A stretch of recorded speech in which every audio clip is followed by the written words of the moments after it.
जय माता दी, जय मां कामाख्या, मां भगवती जगत जननी, आद्यशक्ति भवानी आप सबको सुखी रखे, स्वस्थ रखे, प्रसन्न रहे। मां की कृपा आप पर बनी रहे। आप सत्कर्म करते रहें, धर्म के रास्ते पर चलते रहें। अपनी कमाई का 5% हिस्सा कम से कम दान धर्म करते रहें। अन्न का दान महादान होता है। और घर में शुद्धता, स्वच्छता, पवित्रता मेंटेन करते रहें। और किसी भी स्त्री के ऊपर, कोई भी स्त्री हो, उसके ऊपर कभी भी हाथ मत उठाना और स्त्री को कभी अपनी जिह्वा से गाली मत देना। मां भगवती की कृपा अवश्य बनी रहेगी। जय माता दी, जय मां कामाख्या। अब हम आपको रहस्यमय ज्ञान की ओर लेकर के चलते हैं दीपक के बारे में। जो व्यक्ति नियमित रूप से घर में दीपक जलाता है, उस घर में सकारात्मक ऊर्जा बनी रहती है। अब दीपक जलाने का मतलब है एक दीपक नहीं लगाना है। आपके घर में जितने भी देवी देवता आपने बिठा रखे हों, चाहे वो ठाकुर जी बिठा रखे हों, चाहे वो गणेश जी बिठा रखे हों, चाहे लक्ष्मी जी हो, चाहे दुर्गा महारानी हो, चाहे वो हनुमान जी महाराज हो, जो भी देवी देवता आपकी तस्वीर घर के अंदर रखी हुई हो, मूर्ति रखी हुई हो, हर एक मूर्ति के सामने, हर एक तस्वीर के सामने दीपक प्रज्वलित करता है। दोनों समय पे दोनों समय का मतलब सुबह और शाम के वक्त में उस घर में सकारात्मक ऊर्जा बनी रहती है। ग्रंथ के अनुसार, पुराणों के अनुसार, शास्त्रों के अनुसार रोज शाम को घर के मुख्य दरवाजे पर दीपक जलाने से देवी लक्ष्मी जी प्रसन्न होती है। और पूजा करते समय घी का दीपक अपने बाएं हाथ की ओर जलाना चाहिए और तेल का दीपक दाएं हाथ की ओर रखना चाहिए। इस बात का भी आप ध्यान रख लीजिएगा। और दीपक हमेशा भगवान की प्रतिमा के ठीक सामने लगाना चाहिए। घी के दीपक के लिए सफेद रुई की बत्ती का प्रयोग किया जाना चाहिए और तेल के दीपक के लिए लाल धागे की बत्ती अच्छी बताई गई है, यानी कच्चे सूते की बत्ती लगाना चाहिए। और जब भी कोई पूजन पाठ हो तो उस पूजन में कभी भी कोई भी खंडित दीपक नहीं लगाना चाहिए। घी का दीपक सबसे उत्तम होता है, फिर तिल के तेल का दीपक उत्तम होता है, उसके बाद आप सरसों के तेल का प्रयोग, मूंगफली तेल का प्रयोग भी कर सकते हैं। और धार्मिक कार्यों में कभी भी ध्यान रखें, मिट्टी का दीपक लगाते हैं तो खंडित नहीं होना चाहिए। इस बात का अवश्य ध्यान रख ले, अन्यथा अशुभता बढ़ जाती है। दीपक जब भी लगाते हैं तो दीपक लगाते समय शुभम करोति कल्याणम आरोग्यम धन संपदा शत्रु बुद्धि विनाशा दीप ज्योति नमस्तुते, इस मंत्र का जप करना चाहिए। इस मंत्र का सिंपल सरल भाषा में अर्थ है कि शुभ और कल्याण करने वाले, आरोग्य और धन संपदा देने वाले, शत्रु बुद्धि का विनाश करने वाले दीपक की ज्योति को नमस्कार है। बहुत ही अच्छा, गुण रहस्यमय, अर्थपूर्ण ये मंत्र है। इस मंत्र को रोजाना दीपक लगाते समय आपको अवश्य बोलना है। नहीं हो तो याद कर लो, शुभम करोति कल्याणम आरोग्यम धन संपदा शत्रु बुद्धि विनाशा दीप ज्योति नमस्तुते। 5 बार, 11 बार, जितने भी आप दीपक आपके देवी देवता घर में बैठे हुए हैं उनके सामने दीपक अवश्य लगाएं। शुभम करोति कल्याणम आरोग्यम धन संपदा शत्रु बुद्धि विनाशा दीप ज्योति नमस्तुते। तो हम दीपक की ज्योति जो है उनको बारंबार नमस्कार करते हुए कहते हैं कि शुभ और कल्याण करने वाली, आरोग्य और धन संपदा देने वाली, शत्रु बुद्धि का विनाश करने वाली उस दीपक, उस ज्योति को हम प्रणाम करते हैं। इस प्रकार दीपक लगाते समय इस मंत्र का अवश्य प्रयोग करें और जैसा नियम बताया गया है उन्हीं नियम के अनुसार दीपक प्रज्वलित करें, ताकि आपके घर में सुख, समृद्धि, शांति प्राप्त हो सके। दीपक हमेशा लकड़ी से दूर लगाना चाहिए। दीपक हमेशा कपड़ों से दूर रखना चाहिए, मूर्ति से दूर रखना चाहिए, ताकि मूर्ति को गर्माहट महसूस न हो और दीपक की दिए जलने की वजह से कपड़े न जल जाएं। दीपक कभी भी जमीन पर नहीं रखना चाहिए। दीपक के नीचे हमेशा कुछ गेहूं के दाने, चावल के दाने, जो या तांबे की प्लेट, स्टील की प्लेट, कुछ न कुछ अवश्य रखना चाहिए। दीपक को कभी भी जमीन पे नहीं रखना चाहिए, ऐसा शास्त्र कहता है। दीपक के अंदर 4 बत्ती का दीपक भी लगाया जाता है, फूल बत्ती का दीपक भी लगाया जाता है, एक तरफ वाली बत्ती का भी प्रयोग किया जाता है। बस दीपक तो दीपक है, दीपक जलाना चाहिए। जो देवी देवता दिशाओं के स्वामी हैं, उनको चारों दिशाओं वाला दीपक लगाना चाहिए। जैसे क्षेत्रपाल देवता, भैरव जी महाराज, उनके नाम से जब भी दीपक लगाएं तो 4 बत्ती का दीपक लगाना चाहिए, क्योंकि वह क्षेत्र के देवता हैं और क्षेत्र जो होता है वो चारों तरफ का होता है।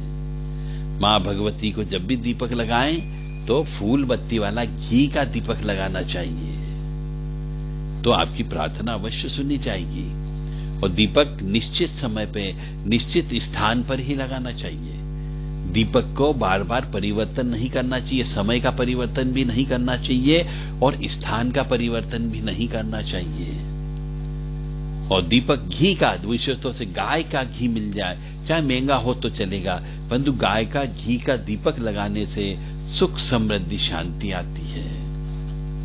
और तेल का दीपक लगाने से उग्रता आती है, इसलिए घी का दीपक लगाना चाहिए। पर डुप्लीकेट घी का दीपक मत लगाइए, जो कई बार पशुओं की चर्बी से बनाया जाता है। इसलिए जो डुप्लीकेट घी पूजा के घी के नाम से मिलता है, अलग अलग नामों से मिलता है, वो घी बिल्कुल मत खरीदो। उसमें बहुत से पशुओं की चर्बी का प्रयोग किया जाता है। तो आप सबसे विनम्र निवेदन है कि दीपक ज्यादा से ज्यादा लगाएं और उस समय पे जो आपकी प्रार्थना हो, प्रार्थना अवश्य करें। दीपक को जमीन पर कभी मत लगाओ। तुलसी जी के सामने दीपक अवश्य लगाना चाहिए। सूर्यास्त के समय पे दीपक अवश्य लगाना चाहिए। रात होने पर दीपक नहीं लगाया जाता है। हमेशा दीपक का महत्व संध्या काल के समय पे होता है, जब दिन और रात का मिलन होता है, उस समय पर ही दीपक लगाना चाहिए। दीपक मिट्टी का भी हो सकता है, तांबे का भी हो सकता है, दीपक का भी, पीतल का भी हो सकता है, किसी का भी दीपक हो सकता है। दीपक से कोई फर्क नहीं पड़ता कि आप चांदी के में लगा रहे हैं या स्वर्ण के धातु में लगा रहे हैं या पीतल में लगा रहे हैं या कांसे में लगा रहे हैं, इससे कोई फर्क नहीं पड़ता। फर्क बस ये पड़ता है कि घी का दीपक हो तो सबसे उत्तम माना गया है, फिर तिल के तेल का दीपक माना गया है, फिर सरसों के तेल का, फिर मूंगफली के तेल का, और फिर अन्य प्रकार के जो तेल आते हैं उनका। परंतु डुप्लीकेट घी, डालडा घी, चर्बी वाले घी का प्रयोग बिल्कुल न करें तो ज्यादा अच्छा होगा। जय माता दी, जय मां कामाख्या। मां भगवती जगत जननी आपको जीवन में उजाला प्रदान करें। ऐसे दीपक लगाते समय या जल जल प्रज्वल अग्नि रूपाय ओम होम ह्रीम श्रीम ज्वाला देवी नमो नमः, ये मंत्र भी आप बोल सकते हो दीपक प्रज्वलित करते समय। या फिर जो हमने आपको पहले मंत्र बताया है वो मंत्र भी आप दीपक लगाते समय बोल सकते हो। शुभम करोति कल्याणम आरोग्यम धन संपदा शत्रु बुद्धि विनाशाय दीप ज्योति नमस्तुते। तो आप हिंदू हो, सनातनी हो, तो इन मंत्रों को अवश्य याद कर लो। कितनी देर लगती है याद करने में, वास्तव में मंत्र बोल करके कोई भी क्रिया की जाती है तो सफल होती है। इसलिए दीपक भी लगाएं तब मंत्र अवश्य बोलना चाहिए। शुभम करोति कल्याणम आरोग्यम धन संपदा शत्रु बुद्धि विनाशाय दीप ज्योति नमस्तुते। या फिर या जल जल प्रज्वल अग्नि रूपाय ओम होम ह्रीम श्रीम ज्वाला देवी नमो नमः। ये मां भगवती ज्वाला देवी का भी मंत्र है। जो भी देवी साधक हैं उन्हें ये मंत्र अवश्य याद करना चाहिए, ताकि कुंड की अग्नि प्रज्वलित करते समय और दीपक प्रज्वलित करते समय इस मंत्र को अवश्य बोलना चाहिए। जय मां भगवती। दुर्गति नाशिनी दुर्गा जय जय, काल विनाशिनी काली जय जय, उमा रमा ब्रह्माणी जय जय, सीता राधा रुक्मणी जय जय, दुर्गति नाशिनी दुर्गा जय जय, काल विनाशिनी काली जय जय, उमा रमा ब्रह्माणी जय जय, सीता राधा रुक्मणी जय जय। दुर्गति नाशिनी दुर्गा जय जय, काल विनाशिनी काली जय जय, उमा रमा ब्रह्माणी जय जय, सीता राधा रुक्मणी जय जय। दुर्गति नाशिनी दुर्गा जय जय, काल विनाशिनी काली जय जय, उमा रमा ब्रह्माणी जय जय, सीता राधा रुक्मणी जय जय। दुर्गति नाशिनी दुर्गा जय जय, काल विनाशिनी काली जय जय, उमा रमा ब्रह्माणी जय जय, सीता राधा रुक्मणी जय जय। दुर्गति नाशिनी दुर्गा जय जय, काल विनाशिनी काली जय जय, उमा रमा ब्रह्माणी जय जय, सीता राधा रुक्मणी जय। दुर्गति नाशिनी दुर्गा जय जय, काल विनाशिनी काली जय जय, उमा रमा ब्रह्माणी जय जय, सीता राधा रुक्मणी जय जय। मां भगवती का स्मरण करें, 5 मिनट 10 मिनट तक कीर्तन करें। उस समय पे इस दुनियादारी को भूल जाओ, इस कष्ट को भूल जाओ और उसी में डूब जाओ, जैसे पानी के अंदर हम डूब जाते हैं। जैसे पानी के अंदर दूध मिल जाता है, उसी प्रकार से जब भी भजन कीर्तन करते हैं तब इस संसार से विरक्त हो जाओ और परमात्मा में विलीन हो जाओ। बस यही सच्ची भक्ति है, यही सच्चा ज्ञान है, बस परमात्मा में विलीन होना। जितनी देर हम भजन बोलते हैं, जितनी देर हम भजन सुनते हैं, जितनी देर हम आंखें बंद करके रखते हैं, उस समय पे हमें ये संसार नहीं दिखना चाहिए। हमें सिर्फ एक बिंदु नजर आना चाहिए, एक अंधेरा नजर आना चाहिए, एक जीरो अवस्था में चला जाना चाहिए। तो ही आपकी भक्ति वास्तव में सच्ची भक्ति है, अन्यथा भक्ति सच्ची नहीं है। किसी के बरगलाव में मत आओ, किसी के कहने पर मत आओ, सब अपने इस जीवन में सच्चाई से उतारो अपने जीवन में। फिर खुद महसूस करो कि कौन सही बोलता है, कौन गलत बोलता है, और उसका अनुसरण करो। भगवान आपके सामने आकर के कभी नहीं बोलेगा कि तू ये कर ले, तू वो कर ले। भगवान किसी न किसी को माध्यम बनाता है।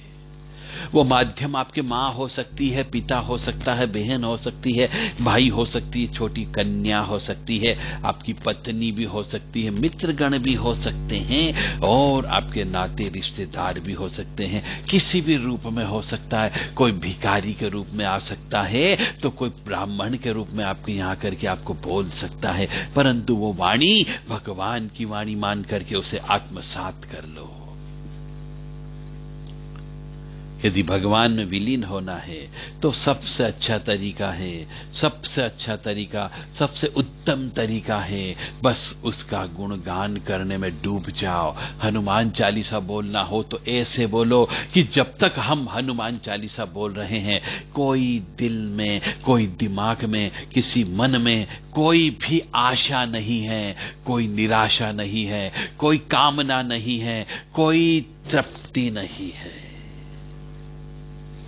एक बार करके देखो और आनंद प्राप्त करो। बस रोजाना यदि आप उसी समुद्र में डूबने लग गए, यदि आप रोजाना परमात्मा से मिलन के लिए तरसने लग गए और रोजाना परमात्मा से 10 घंटे, 10 मिनट, 15 मिनट, आधा घंटा भी यदि रोज परमात्मा से मिलने लग गए तो आपकी कुंडलिनी जागरण हो जाएगी।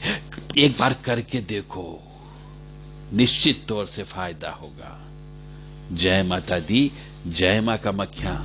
यदि आप दुर्गा सप्तशती के बारे में कोई ज्ञान लेना चाहते हैं, श्री भैरव जी महाराज के बारे में कोई ज्ञान लेना चाहता है, भैरव जी की साधना कैसे करें यह सीखना चाहते हो, मां भगवती की साधना कैसे करें यह सीखना चाहते हो, मां भगवती आद्य शक्ति काली की जी के बारे में रहस्यमय ज्ञान प्राप्त करना चाहते हो, या फिर हवन यज्ञ अनुष्ठान कैसे करें यह सीखना चाहते हो, या फिर पूजा पाठ में मन नहीं लगता तो ध्यान योग कैसे करें यह सीखना चाहते हो, तो देव राधा ट्रस्ट से संपर्क कर सकते हैं।